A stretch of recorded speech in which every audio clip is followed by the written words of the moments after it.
Bismillahirrahmanirrahim. Assalamualaikum warahmatullahi wabarakatuh. Alhamdulillahi rabbil alamin. Hamdan katsiran tayyiban mubarakan fi mubarakan alaihi kama yuhibbu rabbuna wa yardah. Amma ba'du. Kita melanjutkan pembahasan tauhid kita yang kita ambil dari kitab Al-Qaulul Mufid ala Kitab Tauhid, buah karya dari Syekh Muhammad bin Shalih Al-Utsaimin rahimahullahu ta'ala. Kita melanjutkan bab pertama, dalil yang pertama yang menjelaskan tentang tauhid, yaitu surah Az-Zariyat ayat yang ke-56. Pada video sesi pertama tentang surah Az-Zariyat 56 ini, kita telah menjelaskan akan terkandungnya penetapan tauhid ar-rububiyah.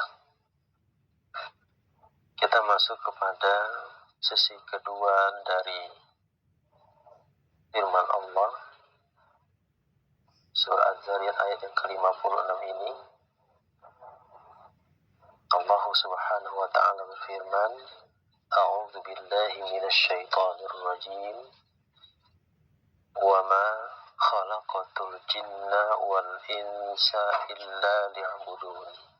Telah kita jelaskan di sesi yang pertama bahwasanya qauluhu illa liya'budun istisnaan mufarragh min a'ammal ahwal, ay ma khalaqatul jinna wal insa li ayyi syai'in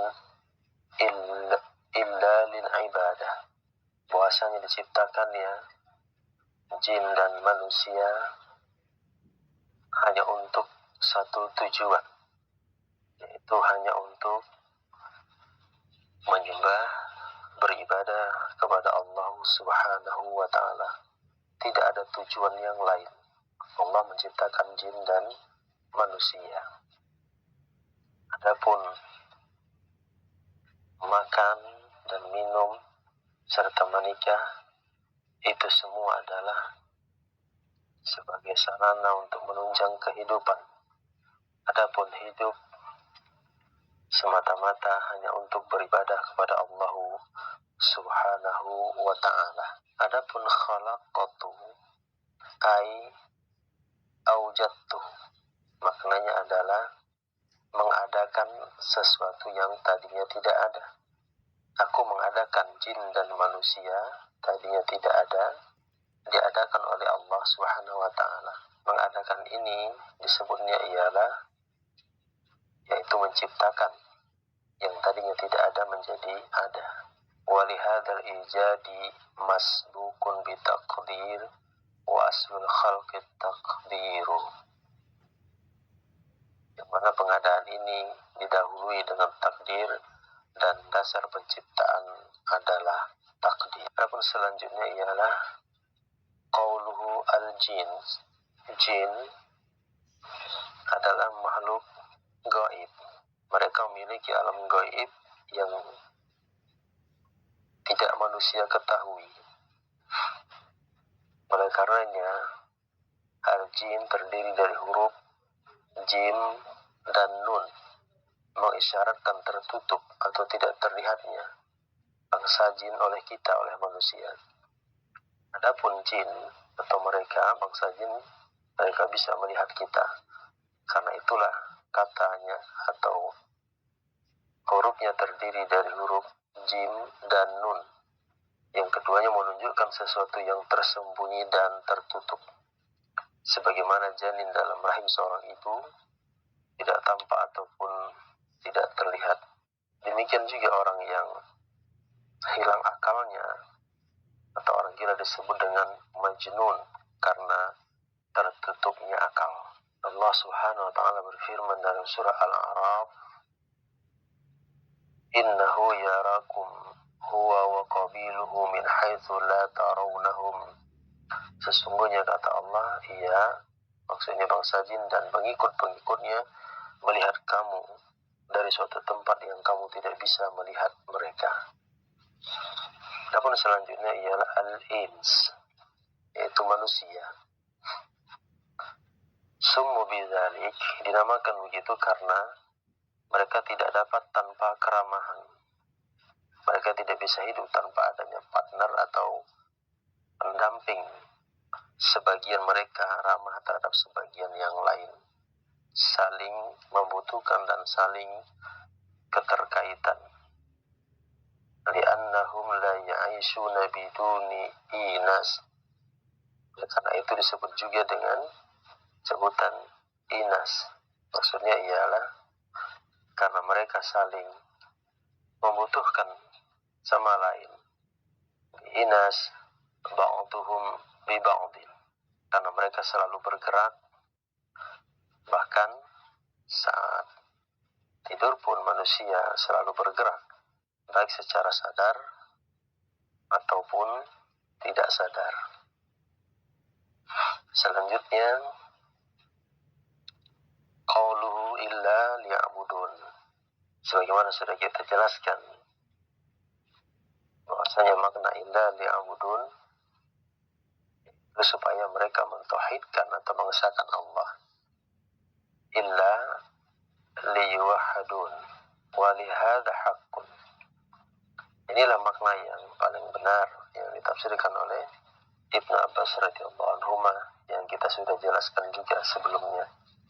Adapun makna yang kedua dari illa liya'budun adalah bimakna yatadhallaluna li bitta'ati fi'lan lil ma'mur wa tarkan lil mahzur wa min ta'atihi ay wahida subhanahu wa ta'ala.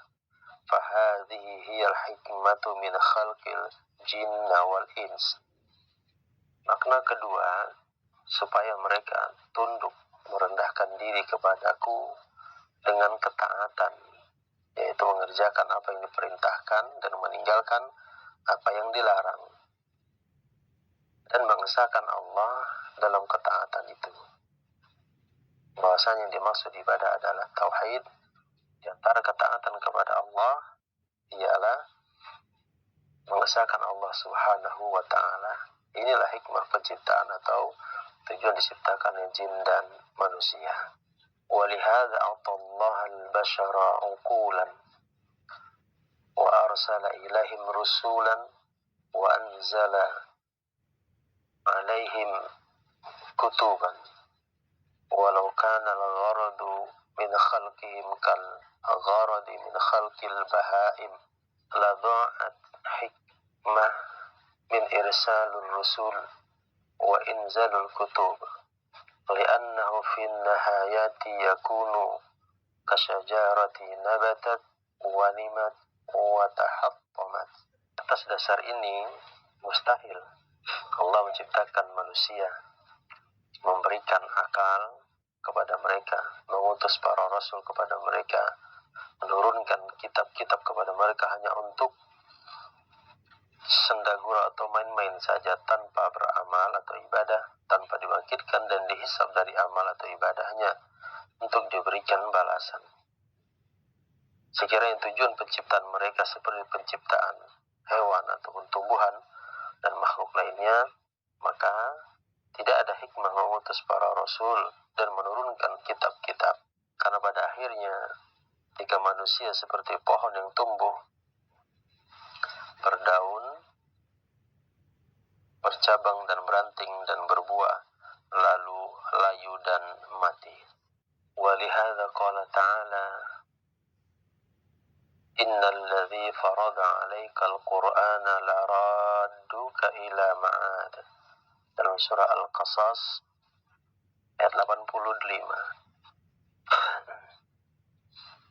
Oleh karenanya, atas dasar ini pula Allah Subhanahu wa taala berfirman, sungguhnya yang mewajibkan atau yang menurunkan Al-Quran, yang mewajibkan atasmu melaksanakan hukum-hukum Al-Quran benar-benar akan mengembalikan kamu ke tempat kembali.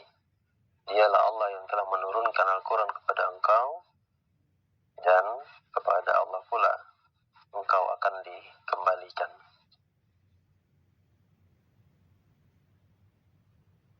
Jadi firman Allah Subhanahu wa ta'ala, "Wa ma khalaqatul jinna wal insa illa liya'budun."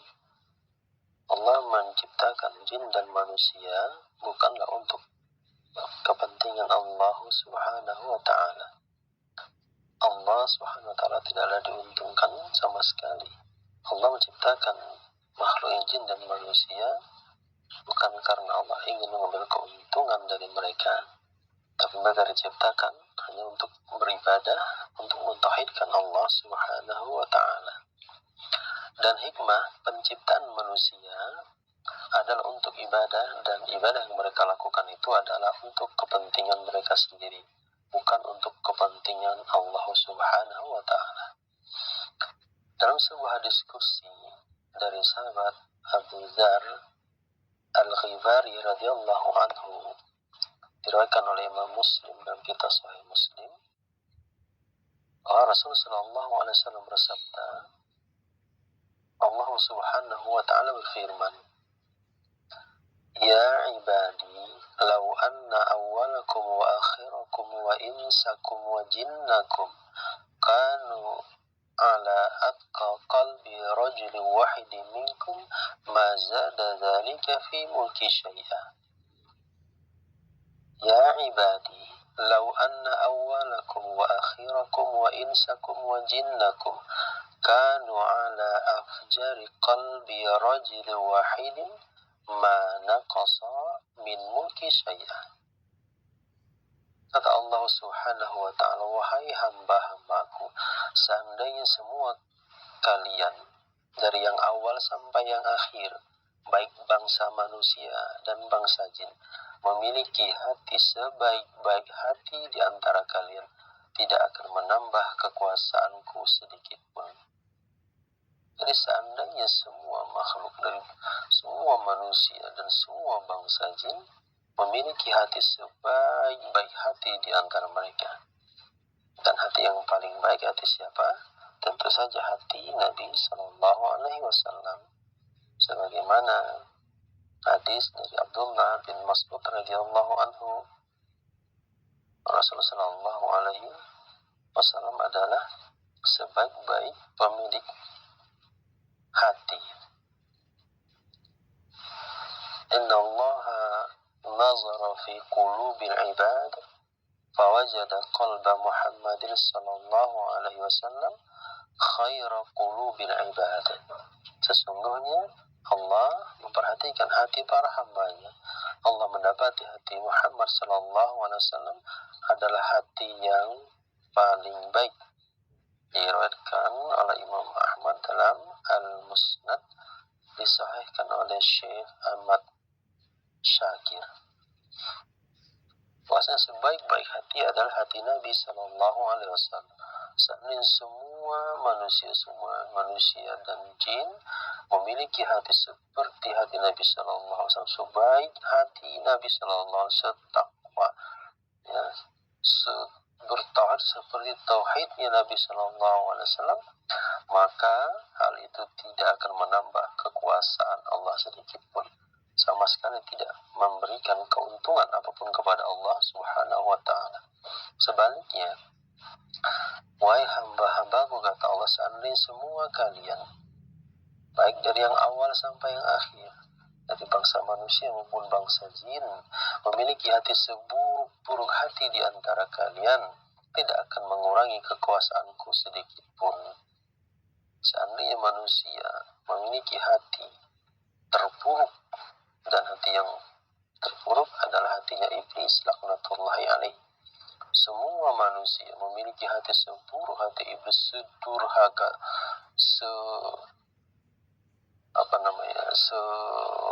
semaksiat, sepembangkangannya seperti iblis sekalipun, maka kata Allah, itu tidak akan mengurangi kekuasaan Allah sedikit pun. Jadi seandainya semua manusia durhaka seperti iblis, maka itu tidak akan mengurangi kekuasaan Allah sedikit pun. Allah tidak diuntungkan ataupun dirugikan dengan kedurhakaan ataupun ketaatan manusia. Seandainya sesungguhnya semua amal ketaatan yang dilakukan itu untuk kepentingan manusia itu sendiri, bukan untuk kepentingan Allah Subhanahu wa taala, bahwasanya tidak memiliki pengaruh apapun kepada Allah, baik ia disembah ataupun tidak disembah. Adapun firman Allah taala yang artinya siapakah yang mau memberikan pinjaman kepada Allah, pinjaman yang baik, ya, maksudnya itu ialah bukan pinjaman kepada Allah sebagaimana perkataan orang-orang Yahudi ketika ayat ini turun, bahwasanya Allah membutuhkan pinjaman, kata orang Yahudi ketika ayat ini turun. Man dzalladzi yuqridullahu qardan hasanan. Karena Allah Ta'ala tidak membutuhkan pinjaman itu, tapi Allah ingin menyerupakan, memberikan perumpamaan muamalah hamba kepadanya dengan pinjaman, dan Allah akan membalasnya, seolah-olah itu merupakan keharusan bagi Allah Subhanahu wa taala untuk memenuhi balasan amal orang yang bermuamalah dengannya, sebagaimana orang yang meminjam harus memenuhi pinjamannya bagi orang yang meminjamkan kepadanya. Allah Subhanahu wa taala tidaklah membutuhkan pinjaman sama sekali berupa infak, nafkah, sedekah ataupun berupa wakaf seorang hamba. Akan tetapi Allah ingin membalas kebaikan hal tersebut kepada hambanya yang berbuat kebajikan dan amal saleh, sebagaimana dijelaskan dalam hadis, yaitu doanya dua malaikat yang berdoa di setiap pagi bagi siapa saja yang berinfak pada pagi hari. Dari Abu Hurairah radhiyallahu anhu, Nabi sallallahu alaihi wasallam bersabda, "Ma min yaumin yusbihul ibadu fihi illa malakan yanzilani fayaqulu ahaduhuma Allahumma a'ti munfiqan khalafa wa yaqulul akhar Allahumma a'ti mumsikan talafa." Jadi setiap pagi ada dua malaikat yang berdoa kepada orang yang berinfak. Yang pertama, dia berdoa, "Ya Allah, bagi yang berinfak, berikanlah ganti bagi orang yang berinfak." Sementara yang satunya berdoa kepada orang yang tidak berinfak, "Ya Allah, berikanlah kehancuran bagi orang yang kikir." Hadis riwayat Bukhari dan Muslim. Tauhid uluhiyah di dalam ayat ini, yaitu surah Az-Zariyat 56, "Wa ma khalaqatul jinna wal insa illa liya'budun," terkandung penetapan tauhid al-uluhiyah, yaitu pengesaan Allah Subhanahu wa taala dalam hal ibadah dengan penuh ketaatan dan merendahkan diri serta cinta kepada setiap peribadatan tanpa menyekutukan Allah dengan sesuatu apapun. Ya, tauhid tidak akan benar-benar terwujud selama tauhid uluhiyah belum menyertai tauhid rububiyah, karena sesungguhnya tauhid rububiyah tidaklah mencukupi, sebagaimana orang-orang musyrikin Quraisy Arab pada zaman dahulu yang mengakui ya rububiyah Allah, mengakui Allah yang menciptakan segala sesuatu, tapi ternyata hal itu belum memasukkan mereka ke dalam Islam. Oleh karena mereka disebut sebagai orang-orang yang musyrik kepada Allah, yaitu menyekutukan Allah dengan sesembahan yang lain. Hal itu dikarenakan mereka mempersekutukan Allah dengan sembahan yang lainnya. Tentu saja Allah tidak menurunkan keterangan atasnya sama sekali, dan mereka pun mengangkat sesembahan-sesembahan lain bersama Allah. Allah Subhanahu wa taala berfirman, "Wa ma arsalna min qablika min rasulin illa nuhi ilaihi annahu la ilaha illa ana fa'budun." Dan kami tidak mengutus seorang rasul pun sebelum kamu, melainkan kami wahyukan kepadanya bahwasanya tidak ada Tuhan yang hak, sesembahan yang hak melainkan aku, maka sembahlah olehmu sekalian aku. Surah Al-Anbiya Dalam surat yang lain, ayat yang berbeda, Allah Ta'ala juga berfirman, Qulillah a'budu mukhlishan lahud dini.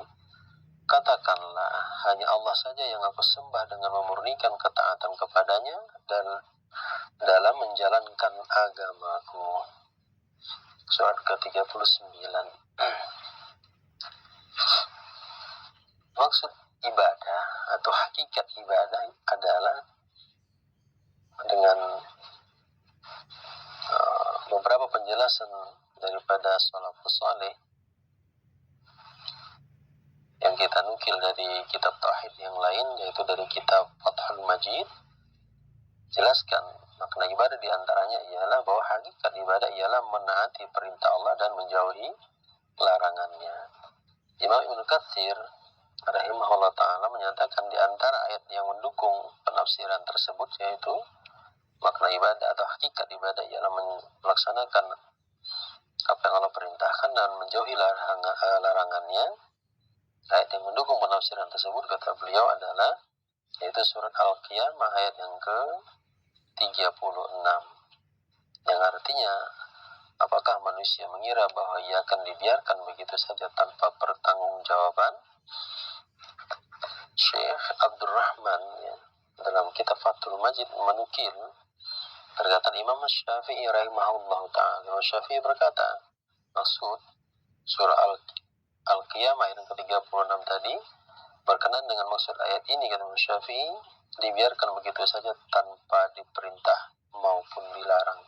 Maknanya manusia tidak dibiarkan begitu saja tanpa perintah dan dilarang. Hakikat ibadah adalah melaksanakan perintah dan menjauhi larangan. Kemudian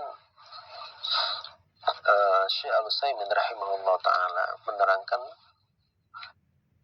di dalam syarah Thalathatul Usul, ya, bahwa pengertian ibadah bisa dirangkum sebagai berikut, kata beliau. Yaitu dilihat dari dua sisi, yakni yang pertama ta'abbud bihi, atau perbuatan atau usaha dalam ibadah, suatu bentuk perendahan diri kepada Allah yang dilandasi dengan rasa cinta dan pengagungan dengan cara melaksanakan perintahnya dan menjauhi larangan-larangannya sebagaimana yang dituntunkan dalam syariatnya. Dia juga mengatakan ibadah dibangun di atas dua perkara, yakni cinta dan pengagungan. Sedangkan rasa cinta, maka seorang akan berjuang menggapai keridhaan sesembahannya, yakni Allah SWT. Jadi seseorang harus beribadah dengan rasa cinta kepada Allah. Dengan pengagungan, maka seseorang akan menjauhi dari terjerumus dalam kedurhakaan kepada Allah. Ya, kata beliau, ibadah dibangun di atas dua perkara. Yang pertama dengan rasa cinta, yang kedua dengan pengagungan. Yang mana dengan rasa cinta, seorang hamba akan berjuang untuk menggapai, untuk meraih keridhaan Allah SWT. Dan dengan pengagungan dalam setiap ibadahnya, maka seseorang akan menjauhi dari terjerumus dalam kedurhakaan kepada Allah Ta'ala. Karena mengagungkan Allah Ta'ala, maka ia pun akan merasa takut kepada Allah, takut kepadanya. Dan karena kita mencintai Allah Ta'ala, maka kita pun berharap dan mencari keridhaannya. Jadi efek dari pengagungan itu memunculkan khauf, rasa takut kepada Allah. Dan dampak daripada mencintainya akan memunculkan roja, yaitu berharap dan mencari keridhaannya Allah SWT. Ini dijelaskan dalam Asy-Syarah Al-Mumti' ala Za'ad Al-Mustaqni, cetakan Muassasah Asam tahun 1416 Hijriah. Yang kedua yaitu Al-Muta'abbad bihi. Ya, maksudnya jenis ibadah. Yang pertama tadi adalah usaha, ya, ta'abbud bihi, perbuatan atau usaha dalam ibadah. Yang kedua, kata beliau, adalah al-muta'abbad bihi, yaitu jenis ibadah yang dilakukan. Ini definisi ibadah yang mencakup kesemuanya ialah apa yang disampaikan oleh Syekhul Islam Ibnu Taimiyah rahimahullah ta'ala. Kata beliau, Al-ibadah ismun jami'un li kulli ma yuhibbu Allahu wa yarda min al-aqwali wal a'mal al-batinah wa zahirah. Ibadah adalah satu kata yang mencakup segala hal yang dicintai Allah dan diridhoinya, baik itu perkataan maupun perbuatan, perkara batin maupun zahir, dalam kitab Al-Ubudiyah. Jadi semua yang kita lakukan semua adalah ibadah yang dicintai dan diridhoi oleh Allah, baik zahir ataupun batin. Itu semua masuk ke dalam ranah ibadah. Ya, ada pun jenis-jenis ibadah, insya Allah di kesempatan yang lain akan kita sebutkan. Dengan demikian, seperti istilah, adapun berkenaan dengan anwa atau istilah-istilah yang lain dalam masalah ibadah, insya Allah di pembahasan yang lain akan kita jelaskan. Dengan demikian, seperti sholat, berzakat, berpuasa, berhaji, ya, ucapan yang jujur, menunaikan amanah, berbakti kepada kedua orang tua, menyambung tali kerabatan, menepati janji, memerintahkan berbuat ma'ruf, mencegah kemungkaran, jihad melawan kaum kafir dan kaum munafik, berlaku baik terhadap tetangga maupun anak-anak yatim dan juga orang-orang miskin, juga dalam kepemilikan atas manusia dengan hewan ternaknya, berdoa, berzikir, membaca Al-Quran, dan yang semisal itu merupakan itu semua adalah bentuk-bentuk ibadah. Demikian pula cinta kepada Allah dan Rasulnya, takut kepada Allah, bertaubat kepada Allah, memurnikan agama hanya untuk Allah, sabar atas ketetapan Allah, bersyukur atas segenap nikmat yang Allah berikan, ridho atas keputusan yang Allah tetapkan, bertawakal kepada Allah semata, mengharapkan rahmat Allah, dan takut akan azab yang diancamkan oleh Allah, serta contoh-contoh lain semisal itu merupakan semuanya adalah bentuk-bentuk ibadah kepada Allah Subhanahu wa ta'ala. Beribadah kepada Allah merupakan puncak tujuan yang mencintai Allah dan diridhoinya, yang merupakan tujuan atau inilah tujuan penciptaan alam semesta. Ibadah wajib dibangun di atas tauhid. Oleh karenanya, ibadah tanpa tauhid maka itu bukanlah ibadah. Sebagaimana penafsiran para ulama salafus saleh yang telah kita terangkan bahwa makna ibadah adalah tauhid. Siapa orang yang dalam ibadahnya tidak mewujudkan dan tidak mengaplikasikan tauhid, maka berarti ia tidak beribadah kepada Allah Subhanahu wa ta'ala. Maka di dalamnya terkandung makna yang terkandung di dalam ayat, ya. Di dalam itu orang yang tidak mengaplikasikan tauhid maka sejatinya dia tidak beribadah kepada Allah Ta'ala. Maka di dalam hal itu terkandung makna, yang mana makna ini terkandung dalam ayat firman Allah, wala antum abiduna ma a'bud, surah Al-Kafirun, dan kalian tidaklah beribadah kepada apa yang aku sembah. Jadi orang yang beribadahnya tidak ada tauhid, maka dialah bukan ibadah kepada Allah Subhanahu wa ta'ala. Maksudnya begini, ibadah yang di dalamnya terkandung unsur syirik, ya, niatnya tidak ikhlas semata-mata kepada Allah Subhanahu wa ta'ala, niatnya diduakan, yakni ibadahnya diniatkan untuk Allah juga untuk makhluk, maka ibadah yang demikian itu sehebat dan sesuai sunnah apapun, selama di dalamnya terkandung unsur kesyirikan seperti ria umpamanya, maka itu bukanlah ibadah. Karena Allah SWT tidak akan menerima suatu ibadah apapun yang di dalam terkandung kesyirikan. Inilah penjelasan dari poin yang sesi kedua dari firman Allah surah Az-Zariyat ayat yang ke-56 ini, yang mana terkandung penetapan tauhid al-uluhiyah di dalamnya. Ya, kita akhiri penjelasan ini dengan sebuah hadis. Rasul sallallahu alaihi wasallam bersabda, qala Allah tabaraka wa ta'ala, ana aghna syuraka'i 'ani syirki man 'amila 'amalan asyraka fihi ma'iya ghairi taraktuhu wa syirkahu. Kata Rasul sallallahu alaihi wasallam, Allah tabaraka wa ta'ala berfirman, aku tidaklah butuh adanya tandingan-tandingan. Barang siapa yang mengerjakan suatu amal dalam keadaan menyekutukan aku dengan selain aku, maka aku akan meninggalkan dia dan perbuatan syiriknya itu. Ya. Hadis riwayat Imam Muslim diterima dari sahabat Abu Hurairah radhiyallahu anhu. Demikianlah penjelasan ini. Kita memohon kepada Allah, Rabb semesta alam, agar senantiasa menganugerahkan kepada kita semua penjagaannya dan taufik darinya, serta semua makna rububiyahnya yang khusus, sebagaimana yang dilimpahkannya kepada hamba-hambanya yang soleh.